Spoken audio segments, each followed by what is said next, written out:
Thank you for staying with Morning Live and welcome to the Art Bulletin. We're coming to you from the African Pride Irene Country Lodge. Have you ever wondered why some consider art elitist? Could it be the exclusive and intimidating nature that galleries display?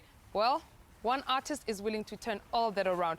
Photographer Moketsi Mutitre and the photographic agency IC Images opened his street exhibition yesterday in downtown Johannesburg.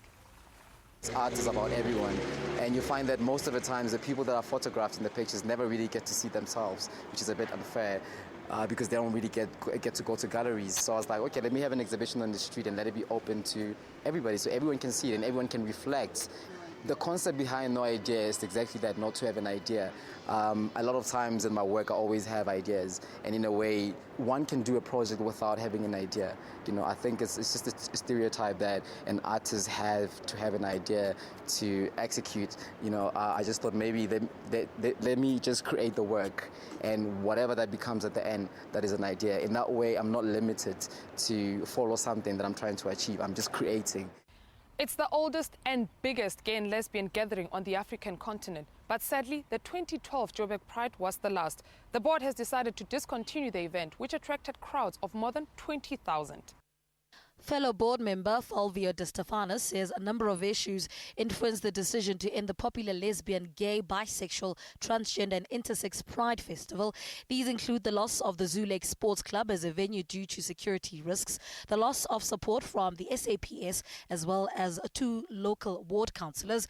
Last year, activist group 1 in 9 interrupted the event, accusing the Pride of not being inclusive of the entire LGBTI community. De Stefanis says 1 in 9's unfortunate interruption of Pride 2012 shifted the event from a low-risk event into a high-risk category, which would negatively impact on their operational structures and budgets going forward.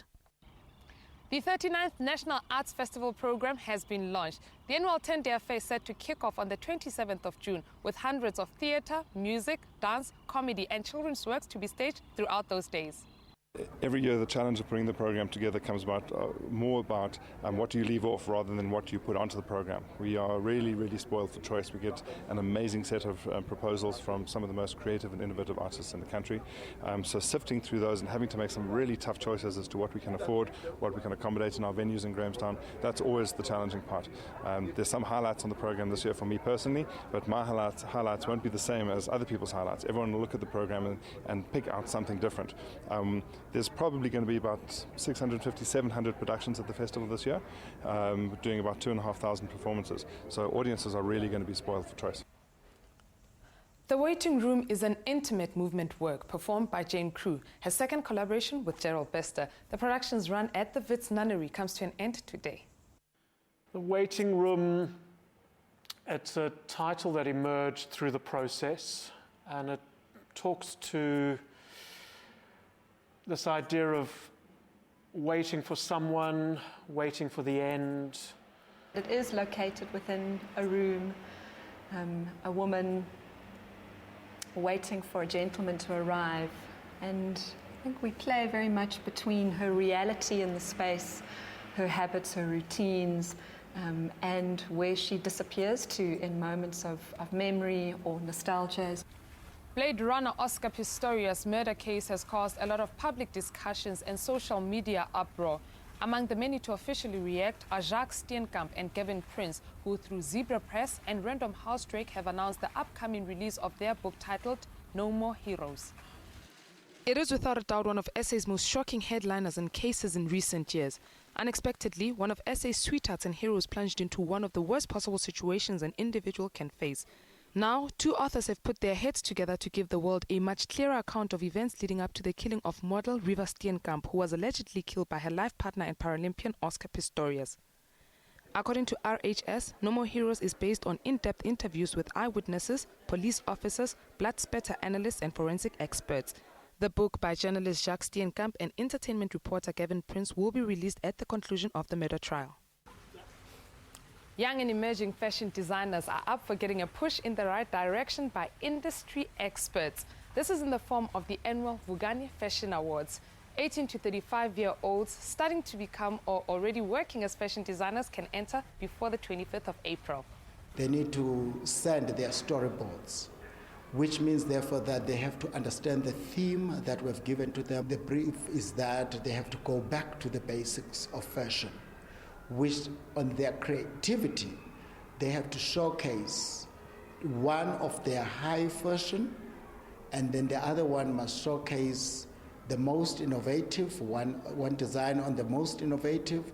Reason is one is that the collection is the ready to wear. All these, they must be coordinated. It's a selection of performance, photographic and video works under the title Co-Production. That's academic and artist Maya Taub's latest exhibition, which opened at Room in Braamfontein yesterday. Co-production is about collaboration.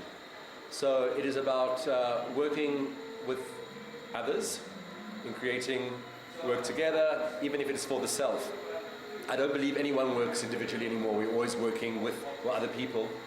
So it's on that level, it's about some of this work that I possibly could talk to you about, but the video work in particular is work with other video artists, although I am the focus in the performance of the work. So on that level, it's co-production.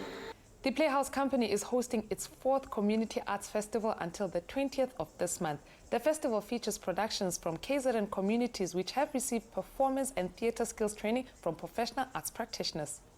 This year we selected shows that pose questions again to young people and adults in and out of school about the rampage that we see in various communities of rape, of violence against women. So the themes change from year to year, and this year we're just simply continuing with the good work that has been established in the past. And that's how we come to the end of today's Art Bulletin from the African Pride Irene Country Lodge. You can check them out on www.irenecountryLodge.co.za. You can also follow them on Twitter or like their Facebook page. We, on the other hand, are at morninglive@sabc.co.za by email. Our Facebook page is The Art Bulletin, and in brackets, Morning Live. Our Twitter handle is simply @The Art Bulletin. Until tomorrow morning, it's a goodbye from us.